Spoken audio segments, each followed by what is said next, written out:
Morning बच्चों। पिछली कक्षा में हमने चाप लोच विधि की शुरुआत की थी और हमने कहा था कि मांग वक्र के दो बिंदुओं के मध्य जब कीमत लोच ज्ञात करनी होती है तो हम चाप लोच विधि का प्रयोग करते हैं।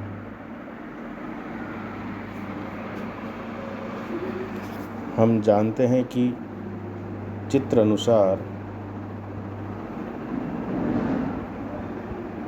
बी बिंदु पर और ए बिंदु पर दो कीमतें और दो मांग की मात्राएं दी गई हैं।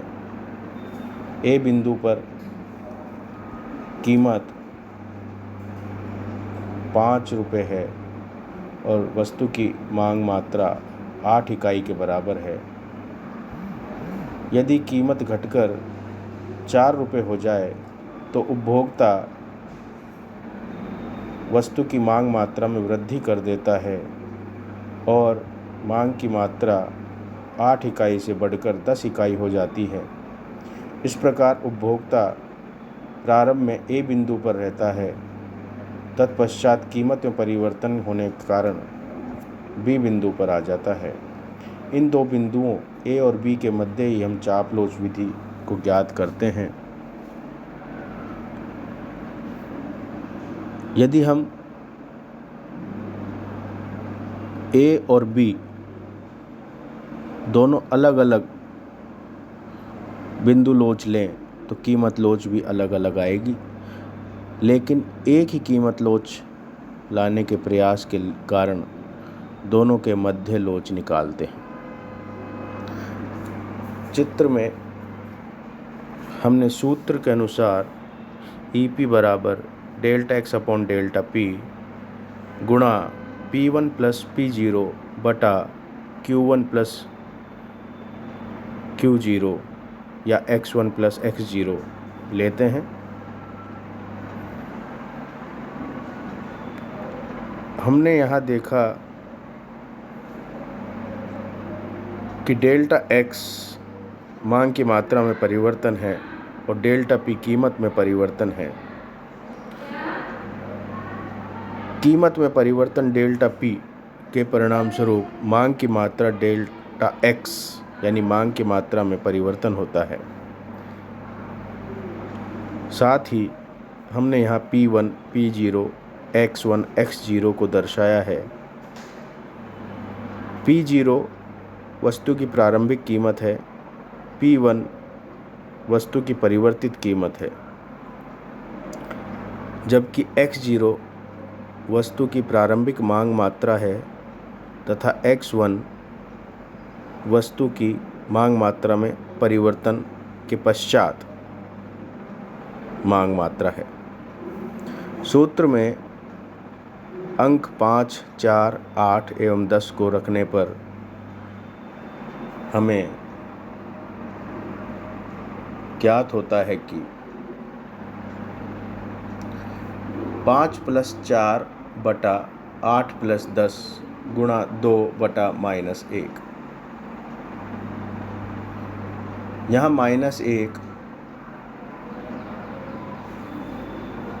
कमी को दर्शाता है क्योंकि कीमत 5 से घटकर 4 हो गई है, अतः 5 में से 4 को घटाएंगे तो 1 आएगा, लेकिन चूंकि कीमत में कमी हुई है इसलिए ऋणात्मक का साइन लगाते हैं।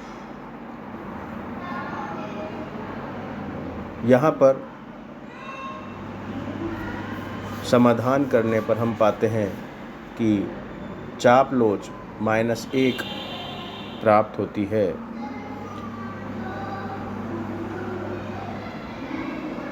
यदि हम A व B दोनों स्थितियों में भिन्न भिन्न बिंदु लेंगे तो बिंदु लोच के आधार पर भिन्न भिन्न लोच आएंगी। बच्चों, यह ध्यान रखने योग्य बात है कि बिंदु A व B के मध्य मांग वक्र जितना उत्तल होगा, उत्तल अर्थात कॉन्वेक्स, जितना उत्तल होगा तो बिंदु ए व बी के बीच सरल रेखा वास्तविक मांग वक्र से उतनी ही अधिक पृथक होगी। परिणाम स्वरूप चाप लोच का गुणांक वास्तविक मांग वक्र की वास्तविक चाप लोच का उतना ही कम द्योतक होगा। ए व बी बिंदु परस्पर जितनी अधिक दूर होंगे, सरल रेखा ए बी उतनी ही अधिक वास्तविक वक्र से पृथक होगी और इसलिए उपर्युक्त चाप लोच का गुणांक वास्तविक मांग वक्र की चाप लोच का अधिक अनुपयुक्त माप होगा। अतः चाप लोच की धारणा तभी सार्थक होती है जबकि चाप बहुत कम हो, यानी मांग वक्र पर दो बिंदु अधिक दूरी पर न हो। दो बिंदुओं के अधिक निकट होने पर चाप सापेक्षता का गुणांक व बिंदु सापेक्षता का गुणांक लगभग समान होता है।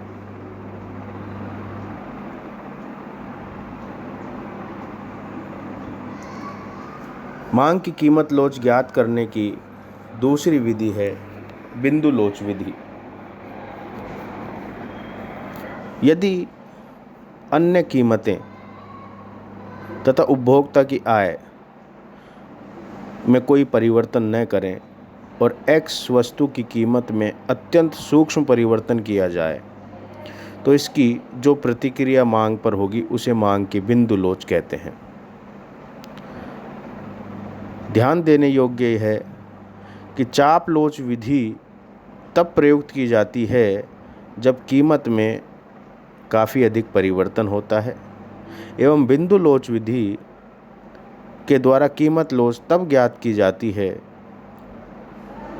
जब कीमत में अत्यंत सूक्ष्म परिवर्तन होता है। इसे बिंदु लोच विधि इसलिए कहा जाता है क्योंकि यदि कीमत में परिवर्तन अत्यंत सूक्ष्म हो तो मांग की लोच मांग वक्र के निश्चित बिंदु पर ही मापी जा सकेगी। लोच मापन की यह विधि रेखागणितीय विधि भी कहलाती है। यह सीधी रेखा वाले मांग वक्र व वास्तविक वक्र की आकृति पर भी मापी जा सकती है। जिस बिंदु पर मांग की कीमत लोच ज्ञात करनी है उस बिंदु पर एक स्पर्श रेखा खींचनी पड़ती है।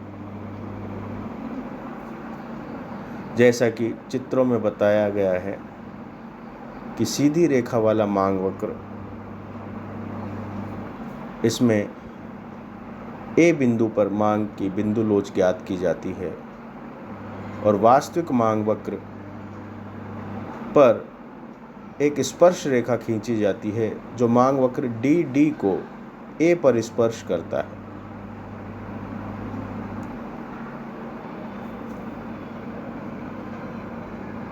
इस चित्र में डी मांग वक्र पर ए व बी दोनों बिंदु अत्यंत निकट हैं। इसका अर्थ है कि X वस्तु की कीमत में अत्यंत सूक्ष्म परिवर्तन हुआ है, लेकिन हम अध्ययन की सरलता के लिए एक स्पर्श रेखा QT खींच लेते हैं व A और B बिंदु को थोड़ा दूर दिखाते हैं। सूत्र में हम देखते हैं कि मांग की कीमत लोच बराबर P/X गुणा delta X upon delta P होता है। यहाँ P वस्तु की कीमत, X वस्तु की मांग मात्रा, डेल्टा X वस्तु की मांग मात्रा में परिवर्तन, डेल्टा P वस्तु की कीमत में परिवर्तन है। अब हम सूत्र में चित्र अनुसार अंश रखने पर प्राप्त कर सकते हैं कीमत को OJ माना है और मांग की मात्रा OH। इसी प्रकार डेल्टा X यानी मांग मात्रा में परिवर्तन HN के समान है, जो चित्र से स्पष्ट है, एवं कीमत में परिवर्तन JR हुआ है। OJ AH के समान है, HN CB के समान है या बराबर है, JR AC के बराबर है।